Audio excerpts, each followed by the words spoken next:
안녕하세요. 북클럽 비바 오늘은 부활 2부의 19장부터 20, 21, 22장까지 4개 장을 한번 보겠습니다.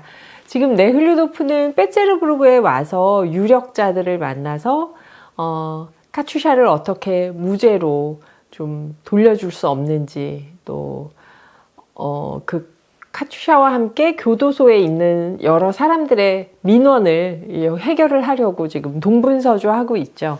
19장에서 네흘류도프는 정치범, 수감해 놓은 정치범들을 한 사람은, 남자는 어머니가 좀 그 사람의 전공서적을 넣어줄 수 있도록, 공부를 할 수 있도록, 또 한 사람은 여성분인데 이 인민의지당과 크게 관련이 없는데 지금 조직원으로 오해돼서 들어갔으니까 무죄로 석방해 주도록 이 탄원을 여기저기 넣었죠. 그래서 오늘은 그 19장에서 이렇게 시작이 됩니다. 빼제르부르크에 수감된 사람들의 운명을 조금이라도 편하게 해줄 권한을 지닌 사람은 가슴을 뒤덮을 만큼 많은 훈장을 받고도 단추구멍에 꽂은 110자 훈장 말고는 아무것도 달지 않은, 공적은 많지만 소문에 따르면 나이가 들어 분별력을 잃은 독일 남작 가문 출신의 노 장군이었다. 여기서 재밌는 걸 하나 얘기를 해볼게요. 가슴을 뒤덮을 만큼 많은 훈장은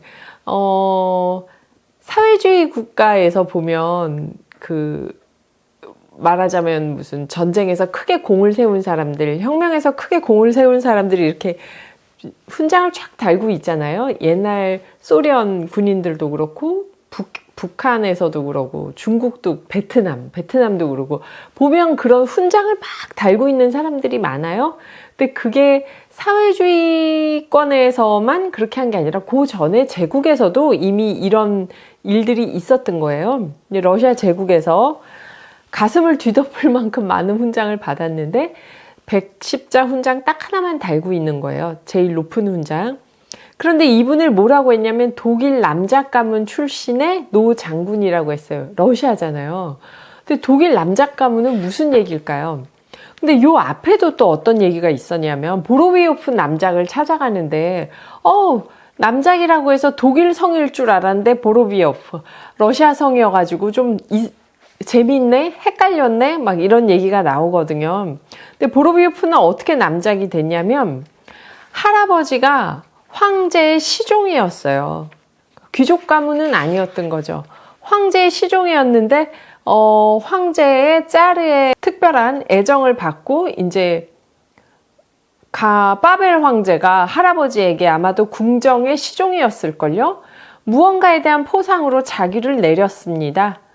그래서 이 사람을 남작으로 삼겠다. 내 심기를 건드리지 마라. 그래서 보로비오프 남작 가문이 생긴 거죠. 이런 얘기가 나오거든요.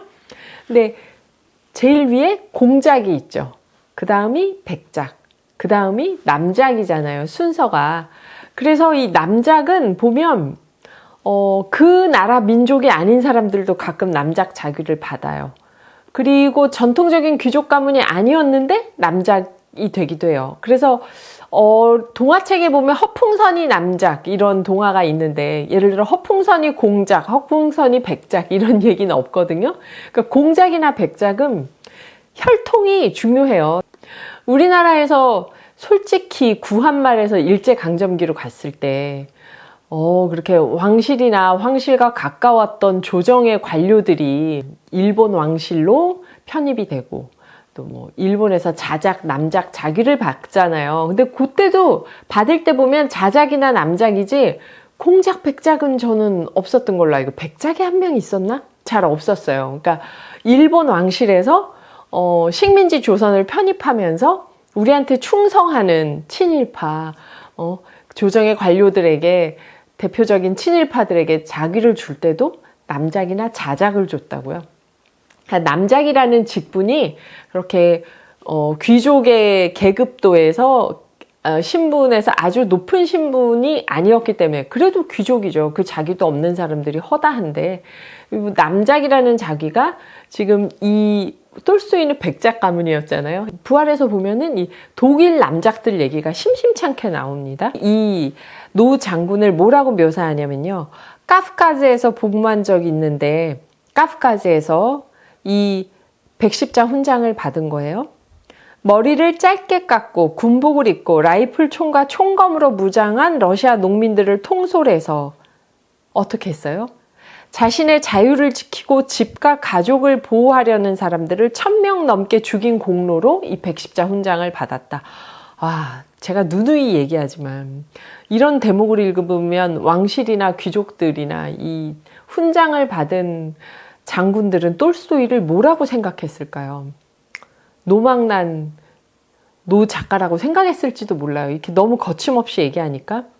근데 톨스토이는 무슨 얘기를 하냐면 카프카즈에서 러시아 황실이 보낸 군대와 싸운 사람들은 그러면 반란군인가 미개인인가, 이거는 어떻게 보면은 북아메리카에서 인디언과 싸웠던 백인들의 이야기하고도 똑같은 거예요. 그럼 그 인디안들은 미개하고 물리쳐야 되는 적으로만 보여지잖아요. 카프카즈에 있었던 그 사람들을 톨스토이는 이렇게 얘기해요.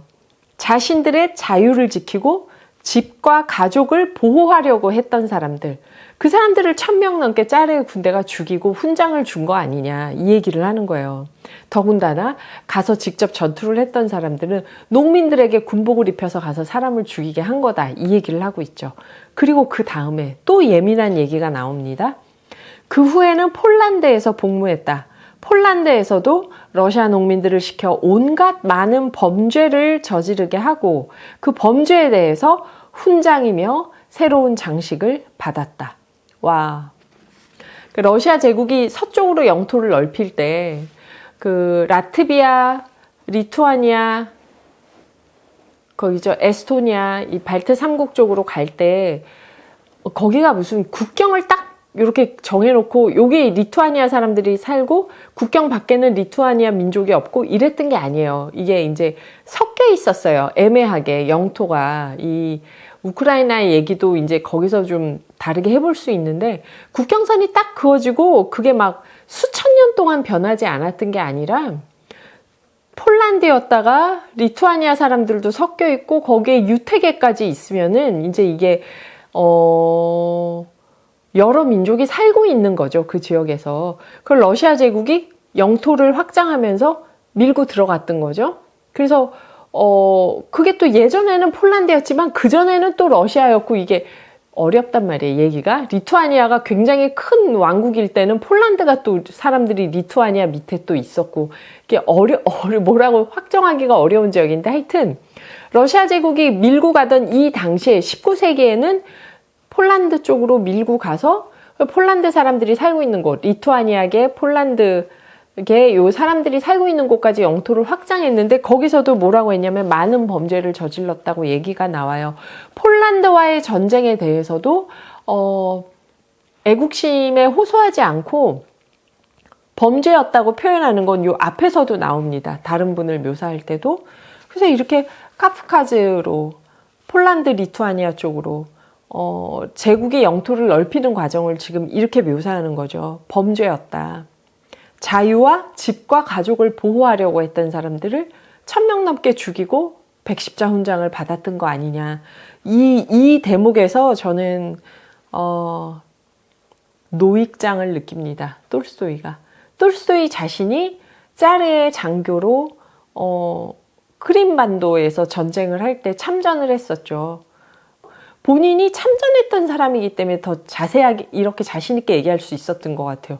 군대 안 간 사람이 이러면은 심약하거나 모르면서 하는 소리거나 막 이럴 수 있잖아요. 근데 톨스토이는 본인이 참전을 했어요. 사람 죽는 전쟁을 다 겪어왔던 사람이에요. 그러면서 얘기를 이렇게 하는 거예요. 범죄다. 그러니까 러일 전쟁이 터질 때도 러시아 편에서 일본을 공격하는 말을 한 게 아니라 이 전쟁은 하면 안 된다고 초반에 얘기를 했던 거죠, 톨스토이가. 근데 여기서 폴란드하고의 갈등을 이거는 러시아 제국 측의 범죄다 하고 이렇게 얘기를 하는 거는 정말 용기 있는 말이었죠. 근데 이거는 폴란드 사람들 입장에서는 폴란드 민족의 해방을 주장하지 않았기 때문에 레프 톨스토이가 탐탁치 않고 미적지근하게 느껴질지 모르겠지만 이제 보편적인 세계 시민의 기준? 이렇게 얘기해도 될까요? 러시아 사람의 기준에 봤을 때 톨스토이가 이 전쟁에 대해서 폴란드하고 러시아가 폴란드 쪽으로 가서 이 영토를 확장했던 거에 대해서 범죄라고 얘기하는 거는 굉장히 명확한 표현이죠. 여기서 제가 또 요 한 페이지를 가지고 하고 싶은 얘기가 많아서 곁다리로 또 얘기를 하자면, 나스메 소세키라는 일본 작가가 있죠. 일본 근대문학의 아버지. 저는 나스메 소세키 작품을 정말 좋아해요. 지금 읽어도 전혀 옛날 작품 같지 않고 세련된 뛰어난 문학이라고 저는 생각해요. 나스메 소세키 작품만 한 달 동안 읽으면서 살아라 해도 살 수 있을 것 같아요. 그 정도로 나스메 소세키를 좋아했는데, 나스메 소세키를 그렇게 좋아하면서도 제 마음속에 항상 느껴지는 아쉬움이, 나스메 소세키가 독일 제국주의에 대해서 정말 신랄하게 너무나 명쾌하고 아름답게 비판한 에세이가 있어요. 그걸 읽으면서 제가 이거는 정말 나치만이 아니라 군사 제국주의, 우리나라 군사 독재에 대해도 다 해당이 되는 말이다 하고 너무 좋아하면서 읽고, 문득 씁쓸했던 게, 일본의 조선 식민지화에 대해서 나스메 소세키는 그럼 뭐라고 얘기했을까? 30년대, 40년대 독일의 그 군국주의에 대해서, 일본에 대해서도 비판한 얘기가 있고, 이렇게 얘기를 하는데, 그러면 일본이 조선을 식민지화했던 것, 여기에 대해서 나스메 소세키는 무슨 말을 했을까? 없더라고요, 아무리 찾아도. 그래서 제가, 그래, 내가 나스메 소세키가 쓴 모든 글을 다 읽을 수는 없으니까, 번역된 것밖에 못 읽으니까 어딘가에 나스메 소세키가 썼겠지 라고 생각은 했지만 아직까지 못 찾았어요. 그리고 일본 문학 전공한 분들한테 얘기해 보니까 없는 것 같대요. 그래서 네. 그래서 나스메 소세키를 그렇게 좋아하면서, 그렇다고 해서 나스메 소세키의 문학을 폄하할 마음은 없어요. 그리고 나스메 소세키의 문학이 우리나라 근대문학에 끼친 영향도 제가 전공이 아니라서 자세히 말은 못하지만 지대할 겁니다. 톨스토이만큼 지대할 거라고 저는 생각해요. 그런데 한국 사람의 입장에서 조선 침략에 대해서 이렇게 이토록 뛰어난 나스메 소세키가 특별히 말한 게 없다는 게 뭔가 좀 찜찜한 거예요. 그러니까 톨스토이에 대해서 폴란드나 체코나 이 러시아를 썩 달갑게 생각하지 않는 서슬라브, 특히 서슬라브, 최근에는 동슬라브 국가들까지 이제 좀 넘어오긴 했지만, 작가들이나 지성인들이, 일반 독자들도 톨스토이를 바라보는 시선은 우리하고 다를 수밖에 없겠죠. 미국 사람이 아시아 문학 좋아하는데 나스메 소세키 좋아하면서 나스메 소세키가 조선 침략에 대해서 무슨 말을 했는지 이게 뭐가 궁금하겠어요. 한국 사람인 내가 궁금하지. 근데 이쪽 서슬라브 쪽, 그리고 좀 더 가면은 이제 카톨릭이어서 러시아하고 종교가 달랐던 서슬라브하고, 이제 종교가 정교지만 러시아에 대해서 이렇게 편치하는 관계가 돼버린 현재의 우크라이나나 이렇게 넘어오면서 톨스토이에 대한 비판은 우리가 보는 톨스토이하고는 좀 달라요. 그런데 그걸 역시 톨스토이도 강대국 러시아의 작가라서 이 사람 안에는 어떤 전체주의적인 특징이 있고 슬라브라고 얘기를 하면서 러시아적인 것을 강조하면서 슬라브와 러시아를 동일시해버리고, 이 사람 톨스토이가 얘기하는 러시아적인 무언가는 이게 서구의 이런 자유주의나 휴머니즘하고는 다른 거다 하고 그분들이 비판을 하지만, 저는 그것도 또 걸러봐야 되는 게 있다고 생각해요. 그러니까 그분들의 입장이기 때문에 톨스토이에 대해서 좋게 봐도 되는 걸 더 예민하게 보는 경우들이 있죠. 우리가 일본 문학에 대해서 야박한 것처럼. 그리고 톨스토이의 그 작품 세계가 톨스토이가 어떤 정치적 입장을 가졌냐로 판단할 수 없는 너무나 뛰어나고 깊이 있는 기법으로서의 문학, 기법으로서의 예술이 있다는 얘기는 앞에서 누누이 얘기했잖아요. 그리고 세계 시민의 관점에서 봤을 때도 톨스토이가 주장하는 19세기, 20세기 초에 러시아에서 산업화와 자본주의의 그 초기를 보면서 많은 비판들, 관료주의, 그런 사회 비판적인 시각들도 조금도 폄하할 이유가 없죠. 그럼에도 불구하고 왜들 그렇게 러시아 바깥에서 톨스토이에 대해서 이 슬라브 쪽, 서슬라브 이쪽에서 야박한 평가들이 있는가 하면 제가 이제 나스베 소새끼와 저의 관계를 얘기한 것처럼 그게 중층적이라는 거를 함께 봐야 된다고 생각해요. 그러니까 러시아 사람이기 때문에 비러시아 슬라브계 사람들이 느꼈을 때와는 다른 시선이 또 있었겠죠. 근데 그것으로 인해서 톨스토이가 마치 러시아의 침략을 정당화했던 어떤 그런 것으로 비판을 하는 무언가가 있을 수도 있다는 것도 함께 고려하고 봐야 된다고 생각하는 거예요. 이건 제가 언제 한번 정말 자세하게 얘기하고 싶은 주제예요. 밀란 쿤데라 많이들 좋아하시잖아요. 쿤데라가 톨스토이를 그렇게 싫어했어요. 그래가지고 쿤데라의 무슨 작품이지? 있잖아요. 우리나라에서 굉장히 참을 수 없는 존재의 가벼움. 거기 보면은 그건가? 다른 작품인가? 어디 보면은 집에서 키우는 강아지 이름이 까레닌인가? 그래요. 안나 까레니나 남편 성. 일부러 톨스토이 작품에서 따와가지고 강아지한테 이름을 붙여요. 그래서 그거를 강아지를 특별히 사랑해서 그 인물의 이름을 붙였을까요?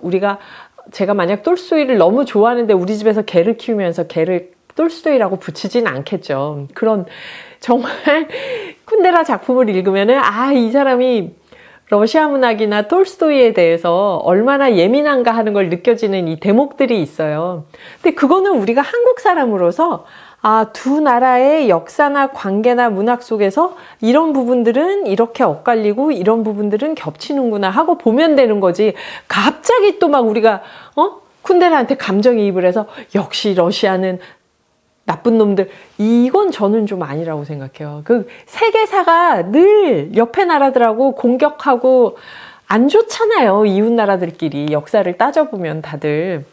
근데 거기서 제3자까지 같이 거기서 한쪽 편을 들면서 흥분해버리면은 이 풍부한 시선을 놓치게 되는 거죠. 한국 사람인데 러시아 문학을 왜 공부해? 하면 자신있게 말할 수 있죠, 우리가. 러시아 문학 왜 읽어? 하면 자신있게 말할 수 있죠. 우리 러시아 사람이 아니니까. 러시아 사람하고는 다르게 읽을 수 있으니까. 또 러시아하고 사이 나쁜 사람들하고도 다르게 읽을 수 있으니까. 우린 더 풍부하게 읽을 수 있으니까. 그러면서 이 세계사나 세계문학의 관점들이 풍부해지는 거지. 한일 관계를 딱 놓고 모든 세계 사람들이 일본이나 한국 한쪽 편을 들고 싸워버리면은 이게 해결이 되나요? 그게 아니잖아요. 네, 저는 그렇게 생각해요. 그래서 이 얘기가 좀 멀리 왔는데 폴란드하고 러시아가 폴란드 쪽으로 국경 영토를 넓히는 그 전쟁에 대해서 톨스토이가 벌써 두 번째 범죄라고 앞에서도 세게 욕했거든요. 그거 다시 한번 지적하는 게 나옵니다. 그러니까 너무 톨스토이를 우크라이나 작가들이나 폴란드 체코 작가들이 욕한다고 해서 우리가 같이 거기에 너무 감정이입할 건 아니고 그 입장에선 그럴 수도 있겠구나 하는 거를 좀 느끼면서 톨스토이를 또 더 풍부하게 읽을 수 있다는 얘기를 하고 싶어서 제가 우리 톨스토이가 폴란드 침공하는 거 범죄라고 두 번이나 얘기했단 말이에요. 지금 여기서. 네. 그래서 제가 톨스토이를 위한 변명 한번 얘기를 하고요. 언제 이 주제는 재미있게 한번 다뤄보고 싶습니다. 한두 작가가 아니에요. 이렇게 막 얽히는 사람들이. 근데 어쨌든 그래서 여기서 또 재밌는 게 뭐냐. 노장군을 찾아갔어요. 네흘류도프가. 한 사람은 정치범 2명에 대해서, 한 사람은 좀 어머니가 그 책을 좀 넣어주면 안 되겠냐. 또 한 사람은 슈스토바는 여기 그 여자분의 있었죠. 마리에트 남편이 죄 없음 해가지고 마리에트가 네흘류도프한테 무죄 석방될 거예요 이렇게 편지를 보내서 네흘류도프가 열받았잖아요. 요새에 독방에 가둬놓고 누가 한 사람이 무죄입니다 하면 이렇게 무죄가 돼버리나 하고 네흘류도프가 열받았었죠. 근데 어쨌든 이제 무죄니까 무죄 석방되는지 확인을 하려고 왔는데 이 노 장군은 책 감옥에 엄청 많은데 그 정치범들 들어와갖고 처음엔 좀 읽는 척 하다 아무도 안 읽는다. 안 읽으면서, 있는 책도 안 읽으면서 밖에서 책을 들여다 달라고 그래. 감옥에 좋은 책 많이 있다. 그러고 또 식사도 우리가 얼마나 잘 주는데 아주 러시아에 있는 사람들이 다 우리 감옥만큼만 식사했으면 좋겠다. 이런 얘기를 해요. 이 노장군이. 이런 얘기를 하니까 네흐류도프가 너무 혐오감을 느끼죠. 책을 왜 안 읽는지를 모르는 거 아니에요. 그 요소 안에 뭔 읽을 만한 책이 있겠어요. 그러니까 신간을 갖다 넣어도 안 읽는데 뭘 밖에서 책을 뭘 덜 들여와. 규칙상 밖에선 책 못 들여온다 이러니까 네흐류도프가 속이 터지죠. 그리고 슈스도바는 무죄라고 했는데 뭐 확인해 보니까 아직 서류가 안 와. 서류 도착하면은 풀어줄게. 근데 아직 서류가 안 왔네? 이러고 계속 감옥에 놔두고 안 풀어줘요. 이 노 장군이.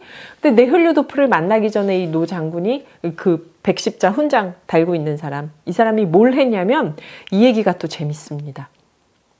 자기 부하의 동생이에요. 근데 화가래요. 그 젊은 화가랑 둘이 앉아서 깍지를 끼고 있어요. 그래서 이걸 대목을 읽으면 남자끼리 왜 깍지를 끼고 있지? 이거 뭐 이상한 장면인가 하는데 밑에 차 받침 있죠.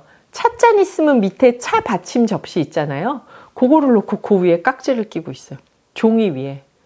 그러면 둘이서 손을 이렇게 잡고 밑에 찻잔 접시 뒤집은 게 있고 여기 알파벳이 막 써 있는 거예요. 종이에. 그래서 이걸 뭐 하냐면은 돌려가지고 멈추는 데서 그 알파벳으로 점을 치는 거예요. 이게 뭐냐면 여러분 분신 삼아 해보셨죠? 연필 쥐고 친구랑 잡고 분신 삼아 안 하셨나요? 저만 했나요? 그거 했어요 옛날에 그거 분신 삼아 해가지고 휙 가리키는 쪽으로 그러면 이제 여기 귀신이 온다고 생각을 한 거예요. 그 학생들이 반쯤은 장난 삼아 했고 저는 겁이 많아서 한 번 하고 안 했어요. 진짜 귀신이 올까봐. 이거 맨날 했다고 애들이 분신 삼아. 이거 얼마나 재밌어요. 세상에. 그 많은 훈장을 단 장군이 젊은 화가하고 찻잔 접시 놓고 지금 점을 치고 있는 거예요. 점을. 무슨 점을 치냐면 영혼을 부른다는 거예요. 잔다르크의 영혼을 부른대요. 잔다르크의 영혼을 불러서 영혼이 죽으면 다른 영혼을 어떻게 알아보는가. 그걸 잔다르크 영혼한테 물어보고 점을 치고 있는 거예요. 둘이서. 그래서 알파벳 뭐 O에서 받침이 떨리면 O, L에서 받침이 떨리면 L. 그 짓을 하고 있는 거예요, 둘이서. 그러면서 뭐라고 하냐면 마지막에 진짜 여기서 톨스토이가 정말 저는 이 톨스토이 유머에 빠집니다. 빠져. 뭐라고 하냐면 영혼은 영혼을 어떻게 알아보는가 하는데 장군은 그게 왠지 영혼이 정화된 다음에 알아본다. 포슬리에, 뭐뭐 이후에 라는 단어예요. 그러니까 정화된 다음에 알아본다 해서 왠지 이 S 다음에 오, 쓰니까 그 다음에 L이 나와야 포슬리에가 되거든요. L-E가 나와야. 그래서 이번에 L이 될 것 같아, 자기는.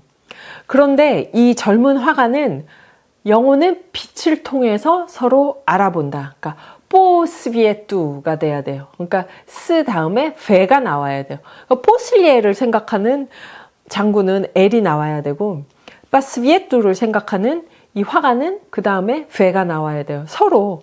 근데 여기서 뭐라고 톨스토이가 표현하냐면 희끗한 짙은 눈썹을 침울하게 찌푸리고 있던 장군은 손을 뚫어지게 쳐다보더니 받침 접시가 스스로 움직인다고 생각하면서 L로 끌어당겼다. 피키 없이 해슥한 젊은 화가는 성긴 머리카락을 귀 뒤로 넘긴 채 생기 없는 하늘색 눈동자로 얼마나 톨스토이가 못마땅해 하는지 알겠죠. 생기 없고 피기 없고 막 이래요. 응접실의 어둑한 구석을 응시하면서 입술을 초조하게 달싹이며 배로 끌어당겼다. 장군은 얼굴을 찌푸리더니 침묵하다가 명함을 집어들고 코안경을 꼈다. 누가 온 거예요. 손님이 왔다고. 그래서 손님을 서재로 안내해. 이게 뭐 이상한 거예요. 두 사람이 서로 자기가 생각하는 쪽으로 끌려다가 지금 뭐가 이상해진 거예요. 영혼이 저절로 끌고 가야 되는데. 근데 분신사마도 그러거든요, 사실. 처음에 분신사마 하다가 내가 가고 싶은 대로 막 손가락을 끌게 돼요, 하다 보면은. 근데 여기서 이제 화가가 장군이 일어나서 손님을 만나러 가니까 각하, 허락해 주신다면 저 혼자 끝내보겠습니다. 영의 존재가 느껴집니다. 그러니까 장군이 좋습니다. 완성해 보시오 하고는 엄격하게 결연하게 성큼성큼 나갑니다. 그리고 이제 네흐류도프를 만나서 좀 전에 제가 말씀드렸던 그런 대화를 하게 되는 거죠. 그래서 네흐류도프에게 이 장군이 뭐라고 하냐면, 우리 감옥에 구금된 사람들과 관계를 맺지 마십시오. 무고한 사람은 없어요. 그 자들은 다들 지극히 비도덕적입니다. 우리가 잘 알아요 하면서 무엇보다 공직에 종사하라고. 여기서 뭐라고 하냐면, 장군은 의심의 여지를 허용하지 않는 어조로 말했다. 정치범들에 대해서 전혀 의심하지 않았다. 실제로 의심하지 않아서라기보다는 만약에 의심하기 시작한다면 자신이 훌륭한 인생의 마지막 나날을 보내는 존경할 만한 영웅이 아니라 노년에도 계속 양심을 파는 악인이라는 점을 인정해야 했기 때문이다. 계속 나오죠. 자기를 스스로 합리화하는 이 사회의 부조리, 관료 제도, 계급 질서 안에서 하면 안 되는 짓, 양심에 거리끼는 행동을 하면서 이게 그 사회에 필요한 일이다, 내 직분이다 하고 합리화하는 거에 대해서 계속 비판을 하잖아요. 그러면서 이 장군은 무엇보다 공직에 종사하십시오. 네흘류도프에게. 짜르에게는 정직한 사람이 필요합니다. 우리 조국에도요. 나나 다른 모든 사람들이 당신처럼 공직을 맡지 않는다면 누가 남겠습니까? 이렇게 체제를 비판할 뿐 정작 정부에는 힘을 보태려고 하지 않잖아요. 네흘류도프는 한숨을 쉬고 나오죠. 근데 이 대목이 사람들이 비판만 하고 정부 일을 하지 않으면 누가 이 정부 일을 하겠는가? 이 말은 어떻게 보면 이 시대에 여러 굵직한 제국주의 국가들이 식민지를 막 넓히고 침략을 하던 그 시작되던 19세기 말 이 시기에 본격적인 20세기 식민지화가 시작되던 이 시기에 이 대목을 읽는 거의 모든 나라의 청년들이 공감하지 않았을까요? 이 부조리를. 네흘류도프의 마음에 감정이입을 했겠죠. 이거는 식민지 조선만이 아니라 일본 안에서도 청년들이 이게 옳은 일인가 하는데 양심의 소리를 듣기 시작하면 너무 괴로우니까 덮어버려야 되잖아요. 물론 지금 우리 사회에서도 그런 일들이 많이 있고, 근데 이 톨스토이의 정말 이 영혼을 울리는 대사라고 저는 생각을 해요. 장군의 말이 멋지다는 게 아니라 장군의 말은 어처구니 없는데 이 상황을 읽으면서 읽는 독자들은 지금 이게 현실이구나 하고 정말 각성하게 되잖아요. 근데 이 장군은 실컷 네흘류도프에게 이렇게 멋진 말을 하고 본인이 멋지다고 생각하는 말을 하고 응접실로 돌아왔더니 화가는 이미 잔다르크의 영혼에게서 받은 답변을 적어 놓았다. 장군은 코안경을 쓰고 읽었다. 영체에서 나오는 빛을 통해 서로를 알아볼 것이다. 이게 화가의 주장이었거든요. 그러니까 장군은 하지만 모든 영체가 똑같은 빛을 발한다면 어떻게 알아보지? 그러면서 화가와 다시 손가락을 걸고 탁자 앞에 앉은 건 이제 또 그 찻잔 접시 분신사마를 하려고 하는 거죠. 그리고 이 장면, 그러니까 네흘류도프와 장군이 만나서 대화를 하고 어처구니 없는 이 장군과 젊은 화가의 그 찻잔 접시 점치기 놀이를 한번 보여주고 그 다음에 상마차 마부가 네흘류도프를 태우고 대문을 나섰다. 그러니까 컵 편집을 한번 상상해 보세요. 다시 한번. 저기는 따분한 곳이더군요. 날이 네흘류도프를 돌아보며 말했다. 기다리지 말고 그냥 가버리자는 생각도 했습니다. 그러니까 네흘류도프가 네, 따분한 곳이에요. 그 말에 맞장구를 치고 자 카메라가 어떻게 돼요? 가슴 가득 숨을 들이마시면서 네흘류도프 시선에 하늘을 떠다니는 회색빛 구름, 보트와 증기선이 네바강에 일으키는 반짝이는 잔물결을 평온한 마음으로 응시했다.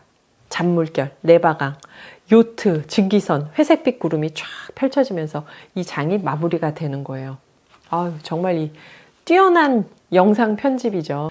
20장은 원로원으로 들어가요. 네흘류도프는 귀를 기울이며 눈앞에서 벌어지는 일의 의미를 이해하려고 애썼다. 하지만 지방법원 때와 똑같이 뭐가 이해가 안 됐냐면 마땅히 중요하다고 여겨지는 것이 아니라 완전히 부차적인 것이 논의가 된다는 거다. 법정에서. 근데 이거는 사실 법정에서는 무슨 죄로 딱 기소가 되면은 고소를 하면 우리가 그 죄목에 맞는지 아닌지만 보잖아요.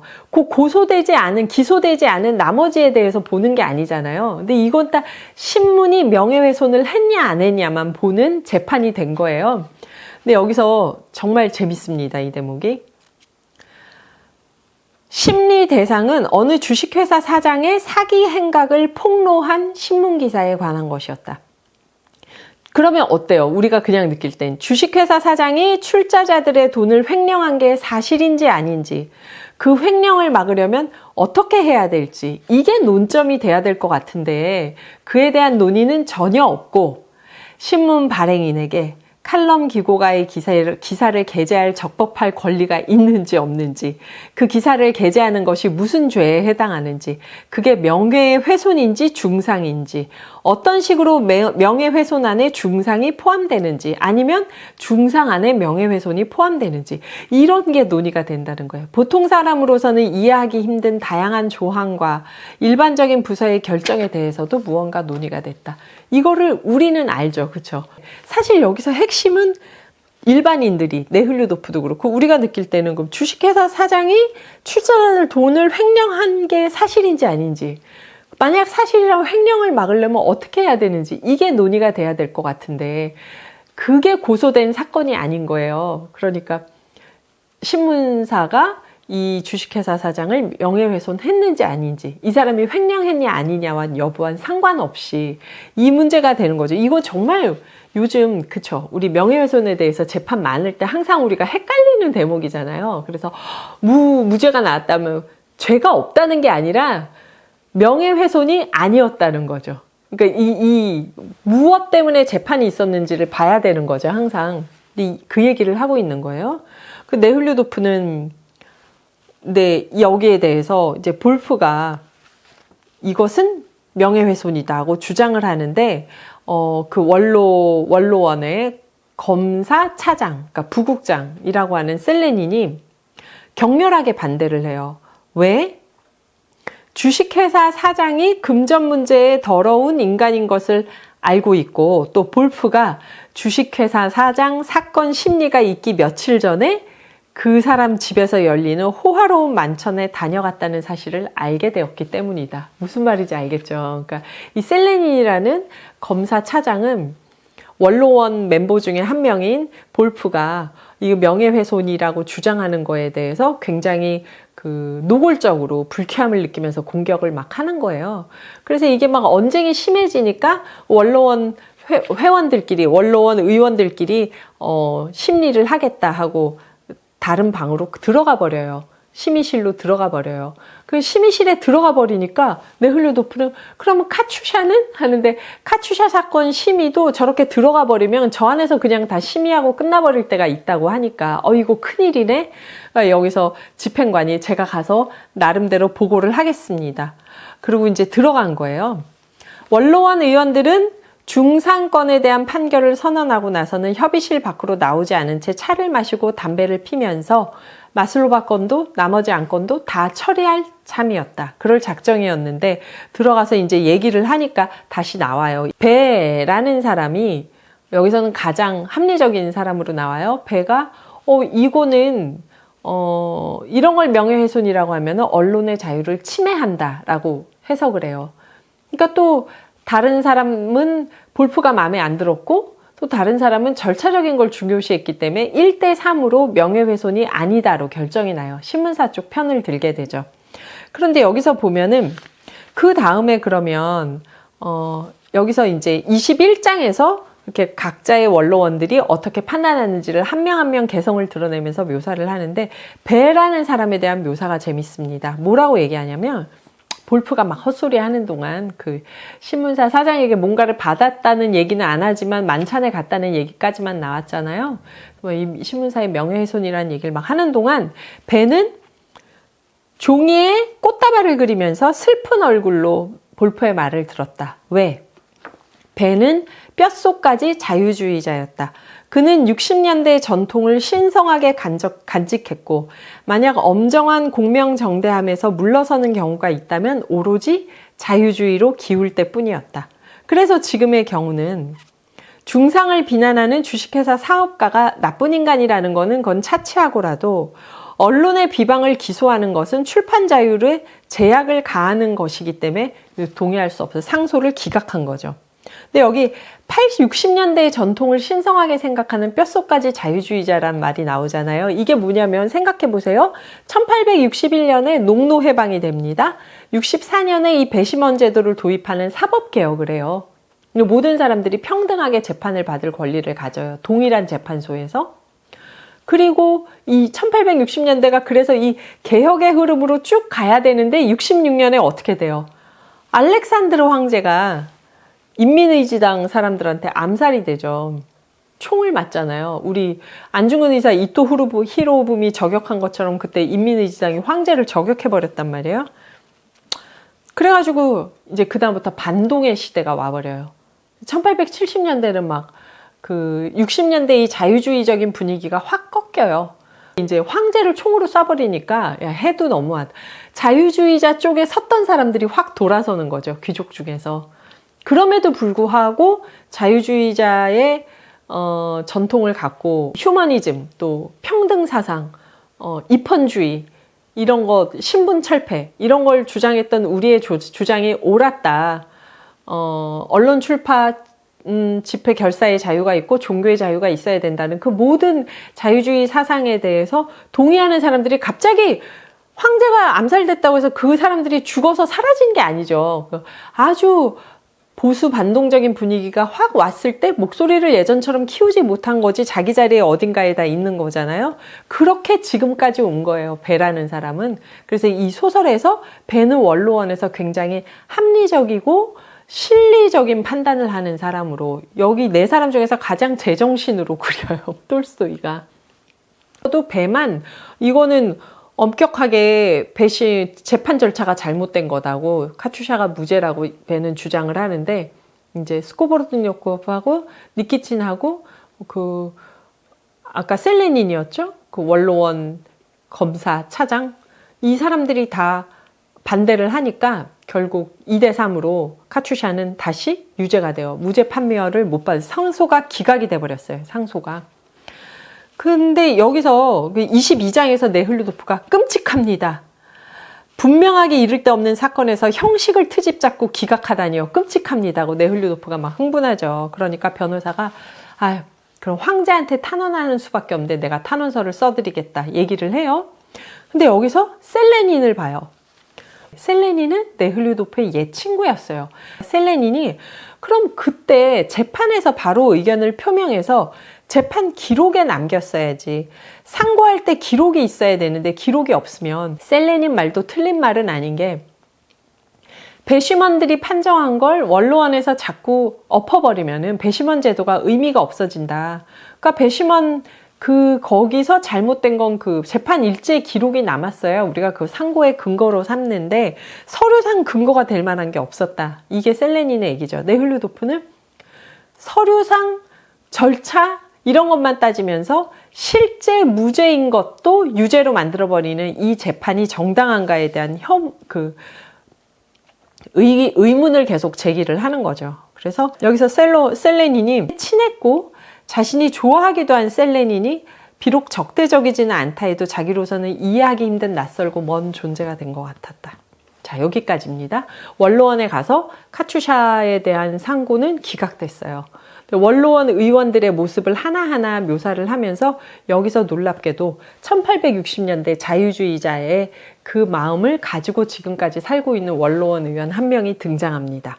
그리고 셀레닌, 네흘루도프의 대학 친구였던 셀레닌은 이모님의 그 집회, 설교자의 집회에 나가는 네흘루도프가 볼 때는 너무나 조잡한 그런 조악한 어떤 광신자들의 집단 같은 그 모임에 나가고 있고 볼프라는 원로원 의원 중에 한 명, 네흘루도프가 찾아가서 민원을 넣었던 그 볼프는 부패했다고 여겨지는 주식회사 사장에게 접대를 받은 게 아닌가 하는 의혹을 받고 있고 또 네흘루도프가 정치범들을 풀어달라고 또 책을 읽을 수 있게 해달라고 찾아갔던 그 노 장군은 그렇게 국가를 위해서 큰 봉사를 하는 것처럼 떠들지만 돌아와서는 분신사마를 하고 있고, 네.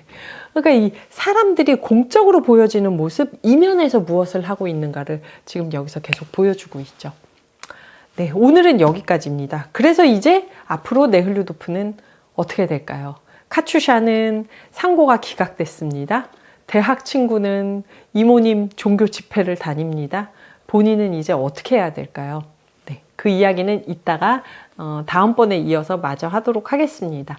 오늘은 제가 톨스토이에 대한 이야기를 하면서 가끔씩 이렇게 방언이 터질 때가 있어요. 사실 그거는 약 30여 년 전에 30여 년, 27년 전에 밀란 쿤데라를 읽을 때부터 늘 했던 생각이에요. 어떤 시선에서 작가를 보느냐가 이게 통일될 수도 없고 통일돼서도 안 된다. 일본 작가를 보는 시선이 나하고 어떤 미국 사람하고 어떤 러시아 사람이 같을 수도 없고 같아서도 안 된다. 우리는 서로 풍부하게 그 시야를 확보할 수 있으면 된다. 그런 점에서 톨스토이나 도스토옙스키는 러시아 제국을 편들었다든지 아니면은 그 사람들이 말하는 그 작가들이 말하는 러시아적이라는 게 결국 소련까지 이어오면서 그 러시아의 전체주의다라든지 그런 러시아 옆에 있는 다른 나라 작가들이나 독자들의 견해가 있다는 걸 제가 모르는 바가 아닙니다. 그거를 몰라서 톨스토이를 좋아하는 게 아니라 그것과는 또 다른 시선도 있다는 걸 얘기를 하고 싶었어요. 그래서 오늘 부활에서 톨스토이가 폴란드 국경선 넘어가서 폴란드와 전쟁하는 걸 2번이나 욕했다는 거를 강조를 했고요. 지금 19, 20, 21, 22는 네흘류도프의 동선이잖아요. 네흘류도프. 그러니까 네흘류도프의 동선으로 보여주는 빼제르부르크의 모습이죠. 앞으로 빼제르부르크가 아니라 또 다른 곳에서 또 보여줄 텐데 네흘류도프가 부활하는 과정에서 지금 예전에는 익숙했지만 새롭게 뜬 눈으로 보니까 이상한 것들이 있잖아요. 이거를 함께 보여주는 거예요. 또 부활에서 저는 이번에 읽으면서 재밌게 느낀 게 그래서 사회 비판만 하고 있는 사회 비판에서 무슨 토지제도나 신분개혁이나 뭐 감옥이나 전쟁이나 군대나 뭐 이런 거에 대한 얘기만 하는 줄 알았더니 사람들의 무의식에 대한 얘기를 하고 있네요. 왜 분신삼아 이걸 하고 있는지, 왜 그 똑똑한 원로원의 부국장이 종교 집회 정체를 알 수 없는 사람이 와서 얘기하는 그 종교 집회를 가는지, 러시아 정교가 아닌 러시아 정교의 교리가 아닌 다른 것을 믿는데도 기독교 신자라고 주장하는 사람들에 대해서도 감옥에서 나왔잖아요. 그래서 한번 이 부활을 끝까지 읽어보면서 그 사회제도 개혁이나 카츄샤 네흘류도프의 사랑만이 아니라 사람들이 종교나 그 신비주의나 보이지 않는 것에 대해서 어떤 믿음을 갖고 싶어 했는지를 한번 추려서 연결해 봐도 이게 굉장히 재미있는 플롯이 되겠다는 생각이 들었어요. 그것 또한 부활에서 필요한 한 요소겠죠. 부활되어야 할 무엇인가겠죠. 네, 오늘 얘기는 여기까지입니다. 이어서 다음 얘기는 다음에 뵐게요.